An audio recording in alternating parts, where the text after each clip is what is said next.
SC/ST ஆக்டுக்கும் PCR ஆக்டுக்கும் உள்ள வேறுபாடு என்ன? SC/ST ஆக்ட் மற்றும் பிசிஆர் ஆக்டுக்கான வரலாறு என்ன? இந்த வழக்குகளை விசாரணை செய்யக்கூடிய விசாரணை அலுவலர் யார்? இந்த வழக்கில் சிக்கக்கூடிய நபர்களுக்கு ஜாமீன் கிடைப்பதற்கு வாய்ப்பு இருக்கா இல்லையா? அடுத்து இந்த வழக்கில் பாதிக்கப்படக்கூடிய நபர்களுக்கு எந்த மாதிரி நிவாரணம் கிடைக்கும்? இதற்கான சிறப்பு நீதிமன்றங்கள் இருக்கா இல்லையா என்பது சம்பந்தமான பல விடயங்களை நம்ம இன்றைக்கு பேச போறோம். நிறைய முகநூல்ல மற்றும் நம்ம பேசக்கூடிய நபர்கள் சொல்வது, சார் என் மேல பிசிஆர் வழக்கு போட்டாங்க அப்படின்னு. அப்ப நம்ம சொல்லுவோம், அதை எல்லாம் கேட்டு பார்த்தோன்னே, சார் அது பிசிஆர் வழக்கு கிடையாது சார், உங்க மேல போட்டது, உங்க மேல போடப்பட்டிருக்கிறது வந்து SC/ST வழக்கு அப்படின்னு நம்ம அவங்ககிட்ட எடுத்து சொல்லுவோம். அப்ப அவங்களுக்கு புரியாது, சார் என்ன சார் பிசிஆர் தானே இருக்கு, என்ன SC/STன்னு சொல்றீங்க அப்படிம்பாங்க. ஏற்கனவே நம்ம பல காணொலிகள் பதிவு செஞ்சிருக்கோம், SC/ST வழக்கு என்ன, பிசிஆர் வழக்கு என்ன அப்படின்னு. மீண்டும் அதை நம்ம ஒரு காணொலியாக பதிவு செய்வோம், ரொம்ப ஒரு தெளிவான விளக்கத்தோடு. முதல்ல 1955ஆம் ஆண்டு ஒரு சட்டம் கொண்டு வரப்படுது, குடியுரிமை பாதுகாப்பு சட்டம், அதாவது ப்ரொடெக்ஷன் ஆஃப் சிவில் ரைட்ஸ். அதுதான் பிசிஆர் ஆக்ட் 1955ல. இந்த சட்டம் எதற்காக கொண்டு வரப்படுது அப்படின்னா, அப்பெல்லாம் வந்து பாத்தீங்கன்னா இந்த கீழே இருக்கக்கூடிய சமூகத்தை சார்ந்த, அந்த தாழ்த்தப்பட்ட சமூகத்தை சார்ந்தவர்கள் மேல் சமூகத்தில் இருக்கிறவர்களை தொடக்கூடாது, அன்டச்சபிலிட்டி அப்படின்னு சொல்றாங்க. தொட்டு பேசக்கூடாது, அவர்கள் கிணத்தில் தண்ணி குடிக்க கூடாது, அவர்கள் போக இடத்துக்கு போகக்கூடாது, டீ குடிக்கிற கடையில டீ குடிக்க கூடாது, இந்த மாதிரி அன்டச்சபிலிட்டி அப்படின்னு சொல்லக்கூடிய சில பாகுபாடுகள் இருந்திருக்கு. இந்த பாகுபாடுகளை களையணும், அந்த தீண்டாமை ஒழிக்கப்படணும். அதை நம்ம புத்தகத்துல படிச்சிருப்போம், தீண்டாமை ஒரு பாவச் செயல், தீண்டாமை ஒரு பெருங்குற்றம், இப்படி எல்லாம் படிச்சிருப்போம். இந்த தீண்டாமை ஒழிக்கப்படணும், அனைவரும் சமம், அதாவது எல்லாருக்கும் ஒரு ஈக்குவாலிட்டி இருக்கணும், அனைவரும் சட்டத்தின் முன் சமம்ங்கிற மாதிரி அனைவரும் இந்த குடியரசு நாட்டில் சமமாக பாவிக்கப்படணும், ஏற்றத்தாழ்வுகள் இருக்கக்கூடாது. இந்த தொட்டு பேசுவது தீண்டாமை என்று சொல்லக்கூடியது ஏற்புடையதாக இருக்கக்கூடாது என்பதற்காக இந்த அன்டச்சபிலிட்டியை நீக்கணும், அது மக்கள் மத்தியில களை எடுக்கப்படணும் அப்படின்பதற்காக இந்த ப்ரொடெக்ஷன் ஆஃப் சிவில் ரைட்ஸ் அப்படிங்கிற ஒரு சட்டத்தை, அதாவது குடியியல் பாதுகாப்பு சட்டம் 1955 கொண்டு வரப்பட்டிருக்கு. இந்த சட்டம் கொண்டு வரப்பட்டும் பல தீண்டாமைகள் நடந்திருக்கு. அது எப்படி நடந்திருக்கு அப்படின்னா, இந்த ஆதி திராவிடர் மற்றும் பழங்குடியின மக்களுக்கு எதிராக வன்கொடுமையாக நடத்தப்பட்டிருக்கு. அவங்களை ஆபாசமா திட்டுவது, சாதியை சொல்லி திட்டுவது, இந்த ஜாதிக்காரன் நீ என் தோட்டத்துக்கு வேலை உள்ள என் தோட்டத்துக்குள்ள வருவியா, இந்த ஜாதிக்காரன் நீ என் டீ கடையில டீ குடிப்பியா அப்படின்னு சொல்லி ஜாதி ரீதியாக அடக்குமுறை செய்யப்பட்டிருக்கு. அவர்களுக்கு வன்கொடுமை இழைக்கப்பட்டிருக்கு. அப்ப கோயிலுக்குள்ள நீ வரக்கூடாது, இப்படியெல்லாம் சொல்லும் போது இந்த சிவில் ஆக்ட், இந்த சட்டம் இருக்கு பாத்தீங்களா, protection of civil rights, PCR சட்டம் வந்து ரொம்ப பெரிய லெவல்ல இல்ல, அது மிக ஒரு சின்ன தண்டனை வழங்கக்கூடிய ஒரு சட்டமாக இருந்திருக்கு. ஆனா இங்க நடக்கூடிய குற்றமானது பெரிய ஒரு தண்டனை வழங்கக்கூடிய குற்றமாக இருக்கு. அப்ப என்ன சொல்றாங்க அப்படின்னா, இந்த பிசிஆர் ஆக்ட் மூலம் இந்த வன்கொடுமையை தடுக்க முடியாது. நல்லா கேட்டுக்கோங்க, பிசிஆர் ஆக்ட்ல தீண்டாமையை தான் ஒழிக்க முடியும். ஆனால் இங்க நடப்பது எப்படி இருக்கு, இரண்டு ஜாதிகளுக்கு இடையேயான வன்கொடுமை நடக்குது. இந்த ஆதி திராவிட மற்றும் பழங்குடியின மக்களை வன்கொடுமை சித்திரவதை செய்யறாங்க. அப்ப இந்த சித்திரவதையை இந்த பிசிஆர் ஆக்ட் தடுக்குமா அப்படின்னா தடுப்பதற்கு சாத்தியம் கிடையாது. ஏன்னா தண்டனையும் குறைவு, அதற்கு கொடுக்கக்கூடிய ரெமிடியும் குறைவு. அப்ப தண்டனைகள் அதிகமாக்கப்படும் போதுதான் இந்த மக்களுக்கான அடக்குமுறை ஒடுக்குமுறை, இந்த வன்கொடுமை முழுமையாக நீங்கும் அப்படின்னு சொல்லிட்டு அதற்கு தனியாக ஒரு சட்டம் இயற்றப்படுது. இந்த பிசிஆர் சட்டத்திலிருந்து அது உடைஞ்சு தனியா வெளியில வருது 1989ல SC/ST ஆக்டாக, அதாவது ஆதி திராவிட மற்றும் பழங்குடியின மக்களுக்கு எதிரான வன்கொடுமை தடுப்பு சட்டம். அப்ப இந்த ஆதி திராவிட மற்றும் பழங்குடியின மக்களை யாராவது சாதியை சொல்லி வஞ்சாலோ, நீ கோயிலுக்குள்ள வரக்கூடாதுன்னு சொன்னாலோ, இந்த மாதிரி சில நேரங்கள்ல அவங்களுக்கு வந்து வன்கொடுமை செய்தால், அடிச்சு துன்புறுத்தி அவமானப்படுத்தி துணிகளை களைந்து அந்த மாதிரி எல்லாம் சித்திரவதைக்கு உள்ளாக்கப்பட்டால் அவர்கள் மீது கட்டாயமாக இந்த SC/ST ஆக்ட் 1989 கீழே வந்து வழக்கு பதிவு செய்யப்படும். அப்போ உங்களுக்கு நல்லா புரிஞ்சிருக்குன்னு நினைக்கிறேன். பிசிஆர் ஆக்ட்னா என்ன, எஸ்சி எஸ்டி ஆக்ட்னா என்ன? இனி வரும் காலங்கள்ல இந்த மாதிரி எஸ்சி எஸ்டி மக்களால் புகார் மனு பிராது கொடுக்கப்பட்டு அது மீது உங்களுக்கு வழக்கு பதிவு செய்யப்பட்டிருக்கும், முதல் தகவல் அறிக்கை பதிவு செய்யப்பட்டிருக்கும் பட்சத்தில் நீங்கள் தயவு செய்து என் மேல பிசிஆர் வழக்கு பதிவு செஞ்சிருக்காங்கன்னு சொல்லக்கூடாது. என் மீது பதிவு செய்யப்பட்டது எஸ்சி எஸ்டி வழக்கு அப்படின்னு தான் சொல்லணும். அப்ப பிசிஆர் வழக்கு இன்னும் இருக்கா, இன்றும் பதிவு செய்யப்படுது அப்படின்னா கட்டாயமாக பதிவு செய்யப்படுது. அப்ப பிசிஆர் வழக்கு யார் மீது பதிவு செய்வாங்க அப்படின்னா ஒரே சமூகத்தை சார்ந்த நபர்கள் இருப்பாங்க. இப்ப உதாரணமாக ஒரு தேவேந்திரகுல வேளாளர் மக்கள் இருக்காங்க, தேவேந்திரகுல வேளாளர் மக்கள், தேவர் மக்கள் இருக்காங்க, தேவர் மக்கள், நாடார் மக்கள் இருக்காங்க, நாடார் மக்கள், இப்படி இருப்பாங்க. அவங்களுக்குன்னு ஒரு சமுதாய சங்கம் ஒண்ணு இருக்கும்.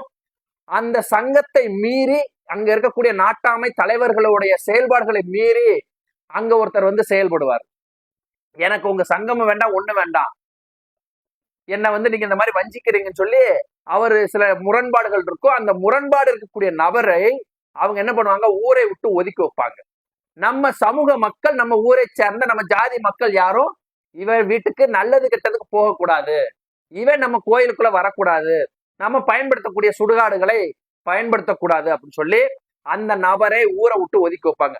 அதாவது சொந்த ஜாதிக்காரங்களே அதுல இருக்கக்கூடிய ஒரு நபரை ஊரை விட்டு ஒதுக்கி வைப்பது, கட்டுப்பாடு விதிப்பது.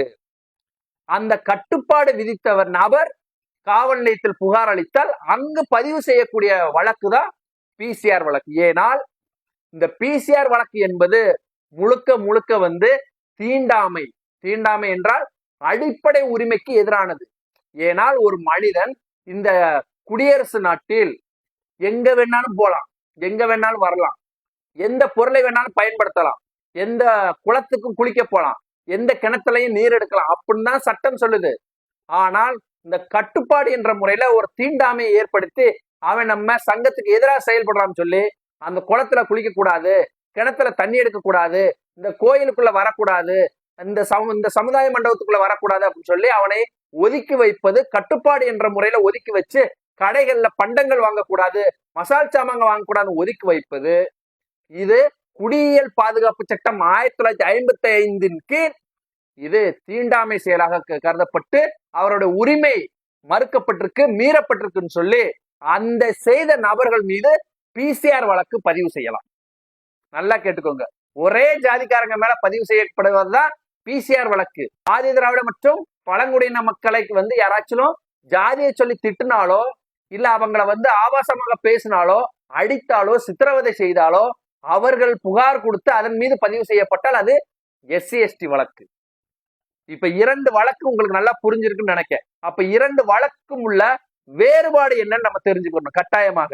அப்ப வேறுபாடு என்ன தெரிஞ்சுக்கணும் அப்படின்னா, முதல்ல இந்த சட்டத்தின் நோக்கம் என்ன அப்படின்னா, இந்த பிசிஆர் வழக்கை பொறுத்தளவு அன்டச்சபிலிட்டியை ஒழிக்க, அதாவது ஒருத்தரை வந்து தொட்டு பேசக்கூடிய அந்த தீண்டாமை செயலை ஒழிப்பதற்கு கொண்டு வரப்பட்டது. இது வந்து ஒரு மனிதனின் உரிமையை பாதுகாக்கும். என்ன கோயிலுக்குள்ள விட மாட்டேங்கிறாங்க, என்ன குளத்துல தண்ணி எடுக்க விட மாட்டேங்கிறாங்க, கிணத்துல குடிக்க தண்ணி எடுக்க விட மாட்டேங்கிறாங்க அப்படிலாம் சொல்லக்கூடிய அந்த உரிமையை மறுக்கக்கூடிய செயலை செய்தவர்கள் மீது பதியக்கூடியதான் பிசிஆர் வழக்கு. இந்த எஸ்சி எஸ்டி வழக்கு என்பது அந்த ஆதி திராவிட மற்றும் பழங்குடியின மக்களுக்கு எதிராக நடக்கக்கூடிய வன்கொடுமைக்கு பதிவு செய்யக்கூடிய வழக்கு தான் இந்த எஸ்சி எஸ்டி வழக்கு. 2வது, இந்த குற்ற செயல் எப்படி இருக்கும் அப்படின்னா, இந்த பிசிஆர் வழக்கை பொறுத்தளவு இது சிவில் உரிமையை மீறுவதாக கருதப்படுது. சிவில் உரிமைனா என்ன சொல்றோம், நம்மளுடைய அடிப்படை உரிமை, அந்த கடையில பொருட்கள் வாங்குவது, இந்த கிணத்துல தண்ணி எடுப்பு, இந்த மாதிரி அடிப்படை உரிமைகள் மீறப்படும் போது, இந்த சிவில் உரிமைகள் மீறப்படும் போது பதிவு செய்யப்படுவது பிசிஆர் வழக்கு. ஆனால் எஸ்சி எஸ்டி வழக்கு என்பது அடிதடி சமயங்களிலும் அவமானப்படுத்தப்படும் போதும், இந்த வன்முறையில் ஈடுபடும் போதும், சாதியை சொல்லி திட்டும் போதும் இந்த எஸ்சி எஸ்டி வழக்கு பதிவு செய்யப்படுது. 2வது, பெரும்பாலும் இந்த பிசிஆர் வழக்கை பொறுத்தளவு முதல் தகவல் அறிக்கை பதிவு செய்தால் அது வந்து ஜாமீன்ல வரக்கூடிய ஒரு குற்ற செயலாகத்தான் இருக்கும். ஆனால் எஸ்சி எஸ்டி வழக்கை பொறுத்தளவு பதிவு செய்யக்கூடிய முதல் தகவல் அறிக்கையானது ஜாமீன்ல வர முடியாத ஒரு வழக்காகத்தான் பதிவு செய்ய முடியும். அதுக்கு ஜாமீன் முன்ஜாமீனே கிடையாதுன்னு அந்த எஸ்சி எஸ்டி சட்டத்திலேயே பிரிவு 18 மற்றும் 18A தெளிவாக சொல்லப்பட்டிருக்கு. இப்படிப்பட்ட நேரங்கள்ல அந்த வழக்கு யார் மீதாவது பதிவு செய்யப்பட்டால் அவங்க என்ன பண்ணணும் அப்படின்னா, எஸ்சி எஸ்டி என்ற சிறப்பு நீதிமன்றத்தை தான் நாடி ஜாமீன் பெற்றுக்கணும். இல்ல அப்படின்னா ஹைகோர்ட்ல போய் டைரக்ஷன் வாங்கிட்டு போய் இத்தனாம் தேதி நான் ஆஜராகிறேன், எனக்கு ஜாமீன் கொடுங்கன்னு சொல்லி டைரக்ஷன் வாங்கலாம். அப்ப ஹைகோர்ட் என்ன டைரக்ஷன் கொடுக்கும் அப்படின்னா, நீங்க இந்த நீதிமன்றத்துல எஸ்சி எஸ்டி சிறப்பு நீதிமன்றத்துல நீங்க ஆஜராகி அங்க நீதிபதி சொல்லக்கூடிய கண்டிஷன்ல நீங்க ஏற்றுக்கொண்டு ஜாமீன் பெற்றுக்கொள்ளலாம். நாங்க ஜாமீன் தர மாட்டோம், நாங்க டைரக்ஷன் மட்டும் கொடுக்குறோம் சொல்லி ஹைகோர்ட் வந்து டைரக்ஷன் கொடுக்கும்.